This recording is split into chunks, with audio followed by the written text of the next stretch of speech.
In the first 4 months of the fiscal year, discretionary spending by parliamentarians in Pakistan, as part of the Sustainable Development Goals Achievement Programme, constituted more than a third of the total federal development expenditure. This disproportionate allocation, seen as a means to garner political support, raises concerns about equitable resource distribution, particularly during an election year. Despite a change in government, SAP spending continues to favor projects associated with the previous coalition.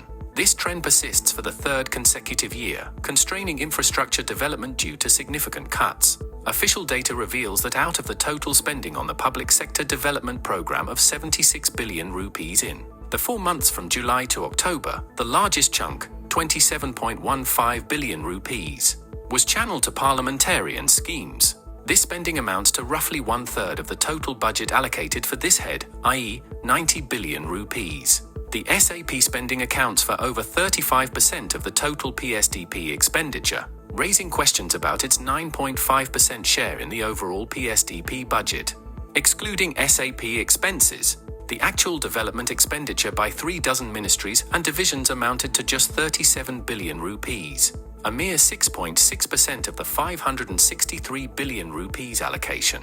Two major sectors, namely the National Highway Authority and power companies, used 11.6 billion rupees, which is only 5.5% of their 212 billion rupees annual budget. Despite significant foreign exchange inflows, the NHA consumed 9.4 billion rupees, which is 6% of its 156 billion rupees allocation. And power companies spent 2.25 billion rupees, which is about 4% of its 55.3 billion rupees budget.